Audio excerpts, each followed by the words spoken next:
Okay, so today we're diving into something, well, it's a question, really. How do we actually tell the difference between, real science and pseudoscience? It's a question that, keeps paying back, right? And it has all these real-world implications, too. Yeah, exactly. It's not just an academic debate. I mean, think about it. It impacts, like, everything. Climate policies, healthcare decisions, what gets taught in schools. Yeah. It gets to the core of how we know what we know, the justification for our beliefs. Exactly. And for this deep dive, we're using the Stanford Encyclopedia of Philosophy entry on science and pseudoscience. It's a pretty thorough overview. Uh, Lots to unpack there. Yeah, lots to unpack. So we're here to kind of pull out the most important bits, especially for, well, someone like you interested in philosophy, nature of knowledge, all of that. Right. And so the first thing that the encyclopedia brings up is why even bother? Why try to draw this line between science and pseudoscience? Well, I think from a purely theoretical standpoint, it helps us understand, like, what is rational argumentation? It's Mhm. like, you know, studying fallacies and logic. It's sharpening our tools for critical thinking. Yeah, it gets into the nitty-gritty of how we justify knowledge claims, like what makes an argument a good argument, especially in science. Right, right. But then there's the practical side of things. Mhm. And that's where this issue gets really, well, real. Oh, absolutely. The encyclopedia uses climate policy as an example. Like, we have all this scientific evidence about climate change, human-caused climate change. But then you have, well, what they call science denial. Which is a whole other can of worms, right? Yeah, and it has consequences. The encyclopedia mentions, like, research by Cook and others, Powell or Reskies and Conway, Lewandowski, all these studies showing how misinformation can delay action on climate change. And it's not just climate change. Think about environmental policies in general. We need to be able to tell the difference between real evidence of environmental hazards and, well, unfounded claims. Yeah, absolutely. And it's the same with healthcare. I mean, Yeah. so much of modern medicine depends on, rigorous science. But then there's all this, what do you call it, medical pseudoscience, Yeah. treatments that haven't been proven effective or even worse, could be harmful. It's a huge issue. And the encyclopedia even talks about how this plays out in court cases. Like, you need expert testimony, right? But that testimony needs to be based on solid science. Exactly. There's this philosopher, Pennock, who's actually been involved in cases like this, defending science against pseudoscience in the courtroom. Wow. And then think about education. What gets taught in schools. Yeah.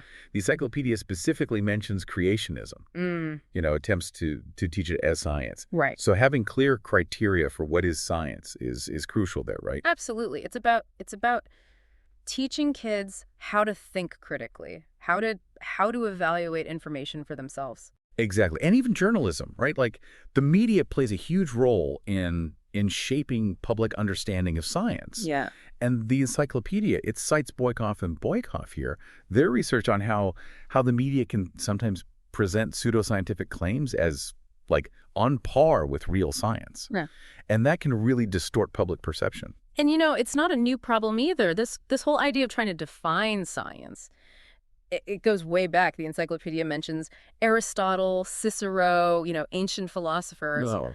They were grappling with similar questions, even if they didn't use the term pseudoscience specifically. Right, right. But it seems like in the 20th century, that's when this idea of, like, contrasting science with pseudoscience really took off. Yeah. And there was this philosopher, Laudon, who actually, like, declared the demarcation problem dead in the 80s. Yeah, he wrote this kind of provocative piece called The Demise of the Demarcation Problem, basically saying that it's a futile effort to try to find some kind of, universal criteria for what makes something science. Interesting. But as the encyclopedia points out, the issue hasn't gone away. Lots of philosophers today are still working on it. They might not be looking for a single, silver bullet definition, but they're still trying to clarify the concepts to understand, like, what are the key features that distinguish science from pseudoscience. So the why is clear, but what about the words themselves, right? Yeah. What do we actually mean by science and pseudo in this context? Well, the term pseudoscience, it actually goes back pretty far. The encyclopedia mentions a Latin term, pseudoscientia, appearing in the 17th century. And the English word, it pops up in 1796 in a discussion about alchemy. Alchemy. Yeah. And one thing that's been consistent throughout its history is that it's a negative term. Right. Like, No one's proudly calling themselves a pseudoscientist. Exactly. It's like saying something is bad science. It's a value judgment. Right. And the encyclopedia makes a point that I think is important for, for a philosopher. Like, given that it's inherently a value judgment, maybe it's not even possible to have a completely neutral, objective definition. Right. And that ties into how we think about science itself. It's not just a descriptive term, it's not just about what methods people use or what they study. It also implies like a certain goodness. Like science is supposed to be good at giving us knowledge. Hmm. It has a positive role in how we try to understand the world. Yeah. But what we consider to be science is also influenced by history, by how different fields have developed over time. Absolutely. And it's interesting, the encyclopedia mentions this difference between the English word science and the German word Wissenschaft. Hmm. Wissenschaft is broader. It includes, like, the humanities. Yeah. And they actually argue that this broader sense might be more useful when we're talking about this conflict between science and pseudoscience. Interesting. Because it's not just about, disagreements within the natural sciences. Right. It's a broader conflict between, like, this whole community of knowledge disciplines, natural sciences, social sciences, Yeah. humanities, and these movements that contradict their generally accepted findings. Yeah. It's like creationism, astrology, homeopathy. Right. They're not just disagreeing with like one specific experiment or something. They're challenging the whole way that we go about producing knowledge. So at its core, it's about figuring out which beliefs are warranted, which beliefs have the best support. Exactly. And the encyclopedia talks about fact-finding practices. Science is one of those practices, Right. But so is journalism, criminal investigation, even traditional knowledge systems. So it's like a specific example of a more general problem. Like, how do we distinguish reliable fact-finding from, the less reliable kind? Okay, so we've got a handle on science, but now what about pseudo? What makes something pseudo? Well, the encyclopedia points out that, not everything that isn't science is pseudoscience. Like there's art, metaphysics, ethics. These are all non-scientific, but they're not pretending to be science. Right. And even within science, you have what they call bad science. Yeah. Like honest mistakes, Yeah. But pseudoscience is more specific than just unscientific. Yeah, it's a different beast. So what is it about pseudo? Well, it means false, Right. Counterfeit. And the Oxford English Dictionary, they define pseudoscience as a pretended or spurious science, mistakenly regarded as being based on scientific method. It's about mimicry. Yeah. Trying to look like the real deal. Exactly. And the encyclopedia, they pull out two key characteristics that a lot of people agree on. First, the belief system or whatever, it's not actually scientific. Right. And second, the people who are promoting it, they're trying to make it seem scientific. Yeah. Like they might create their own conferences, journals, organizations. They want to give it that air of legitimacy. Exactly. And there are even like specific terms for this. The encyclopedia mentions facsimile science and cultural mimicry of science. So it's not just about like one person making a mistake. It's about a whole doctrine, a whole set of beliefs that goes against what's generally accepted by scientists. Right. It's deliberate and it's organized. Yeah. And the encyclopedia uses this example involving biochemists to illustrate this point. Like, if a scientist commits fraud, that's not usually called pseudoscience. Right. Because they're usually trying to make their fake results fit into existing theories. They want it to blend in. Yeah. But pseudoscience, it's pushing a different agenda altogether. It's trying to overturn established science. And they talk about different senses of science, too. Like, pseudoscience isn't usually claiming to replace all of science, right? Right. It's usually targeting specific fields like biology or physics. Right. So it's like a specific alternative, not a wholesale replacement. Yeah. So the encyclopedia refines the definition a bit.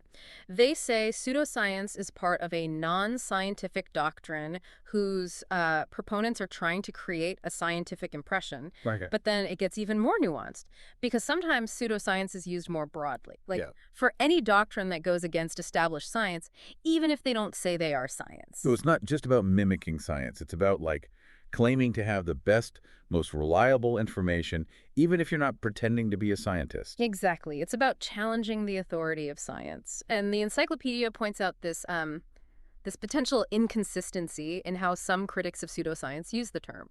Right. Like they might define it narrowly as something that pretends to be science, but then they'll use it more broadly for anything that contradicts scientific knowledge. Oh, it's a bit slippery. Yeah.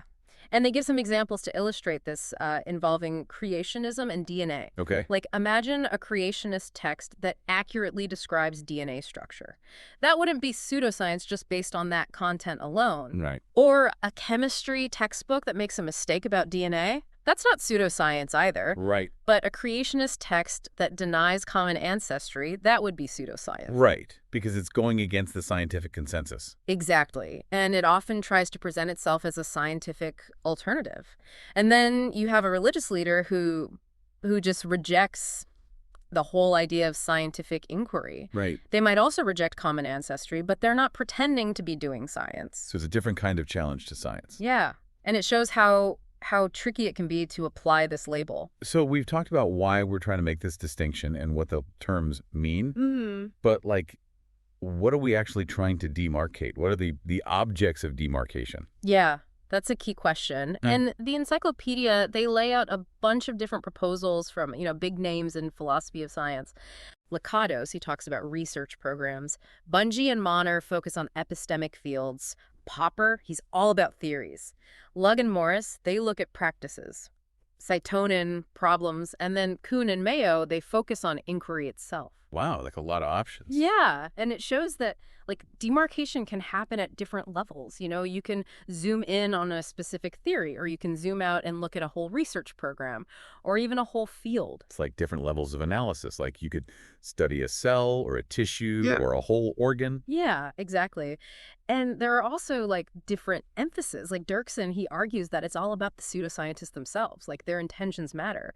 But then Settle, he comes back and says, no, it's about the community. It's about how knowledge gets validated within a community. So it's not just about individual beliefs. It's about the social structures of science. Right. And those structures, they're not static either. The encyclopedia talks about this idea of a timeless demarcation. Yeah. And they say it's a misconception. Science is always changing, right? It's always progressing. Yeah. So any attempt to draw a line between science and pseudoscience has to be sensitive to that.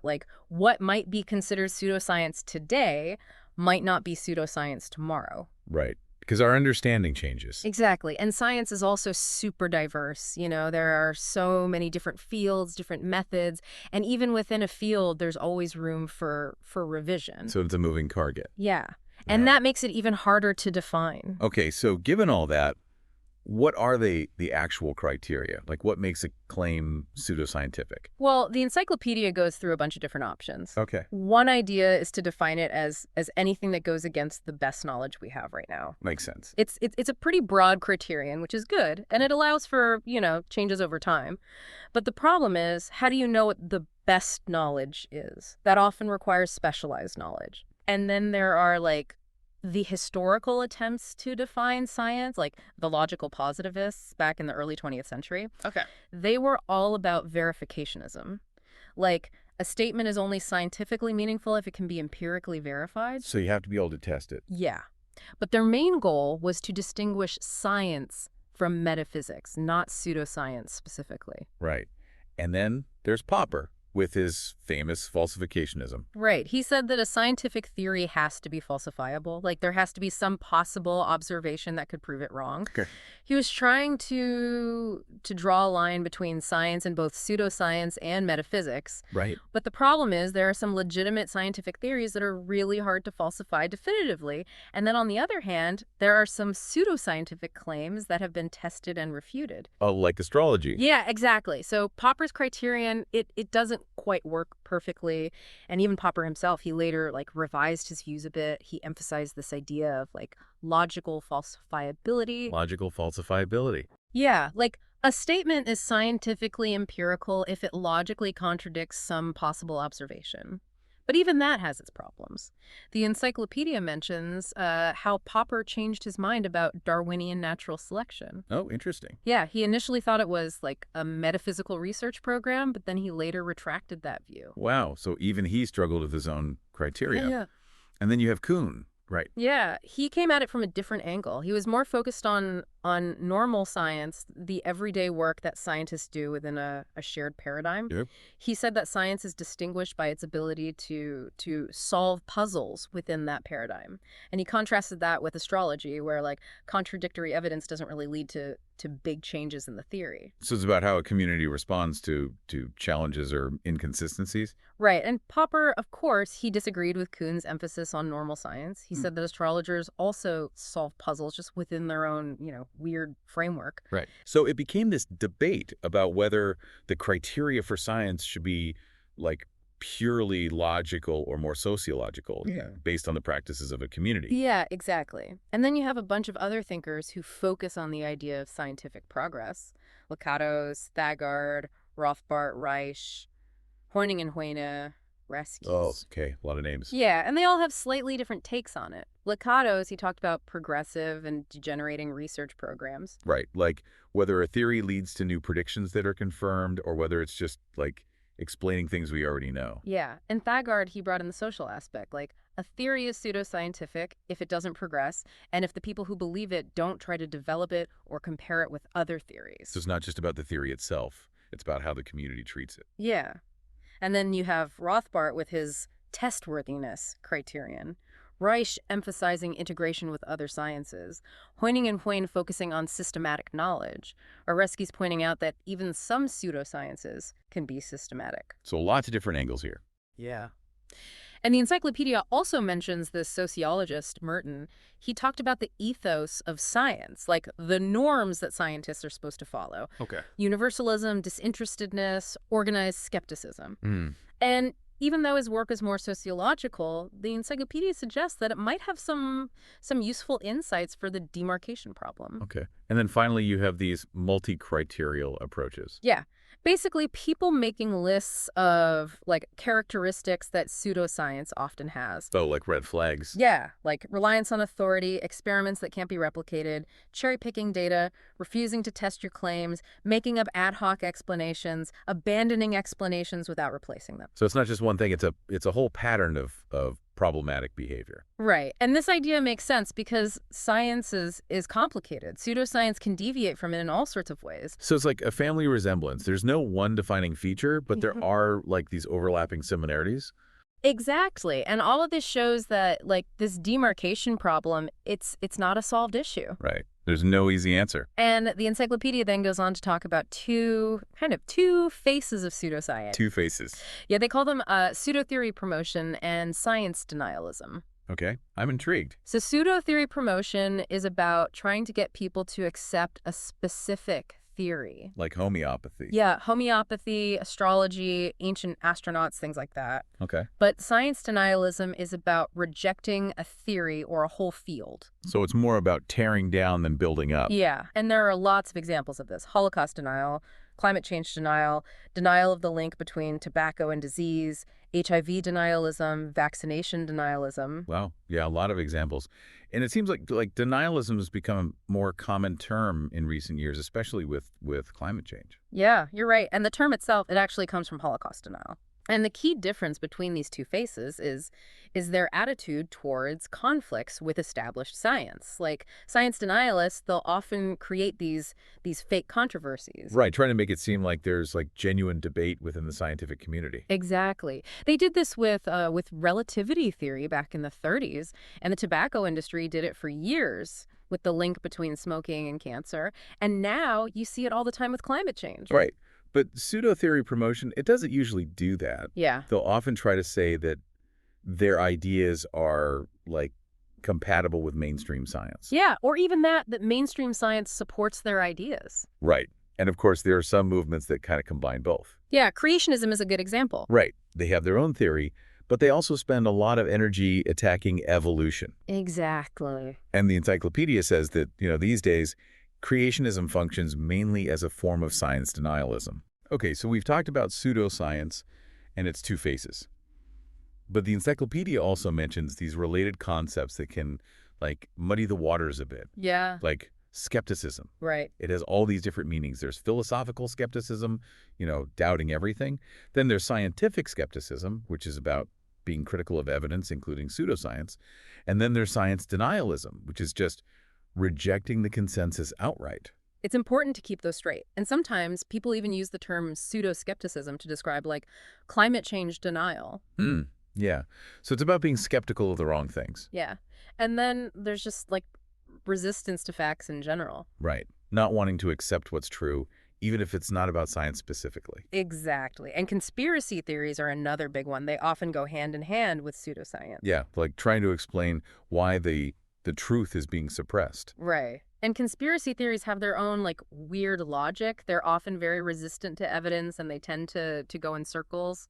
And then there's bullshit. Right. Like just not caring about truth at all. And the encyclopedia argues that pseudoscience can be seen as a kind of like epistemic negligence, like a failure to be careful about what you believe. Yeah, it's about a lack of intellectual responsibility, Right. And finally, there's this idea of epistemic relativism. which can be a real headache for this whole discussion. Right. Because if you think that there's no, like, objective truth, then how can you say that science is better than pseudoscience? Yeah. And some relativists have actually promoted denialist views, but the encyclopedia points out that not all relativists go that route. Some of them argue that, even if science is a social construct, it's still a pretty good one. So it's not a simple issue. But after going through all of this, all these different perspectives, all these different criteria, the encyclopedia ends with this interesting observation. What's that? They call it a unity in diversity. Like, even though philosophers disagree about the exact definition of science and pseudoscience, they tend to agree on specific cases. So everyone agrees that, like, creationism is pseudoscience. Yeah, creationism, astrology, homeopathy. Hmm. It's like there's this shared understanding of what's wrong, even if we can't articulate exactly why.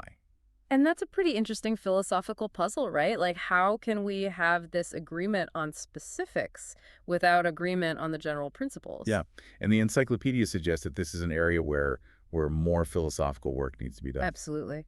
And they also mention other related philosophical problems that are worth thinking about more. Oh, like what? Like the relationship between science and religion, science and everyday knowledge, how we simplify science for education, methodological naturalism, the supernatural. Yeah, a lot of big questions there. So, we haven't solved the demarcation problem. It's still a complex and fascinating issue. But hopefully, this deep dive has given you, a better understanding of the complexities involved, and maybe it's given you some new tools for thinking critically about the knowledge claims you encounter in the world. Absolutely. And for you, our philosophically minded listener, here's a final thought. Okay, I'm listening. Given this unity and diversity that we've talked about, what does it tell us about how we know things? Like if we can agree that something is pseudoscience, even without having a perfect definition, does that mean there's some kind of like intuitive understanding of what makes knowledge reliable? That's a really good question. And it's something for all of us to ponder, like, what are the mechanisms behind this consensus? What does it tell us about the social and cognitive aspects of knowledge validation? Yeah, it's a whole other deep dive waiting to happen.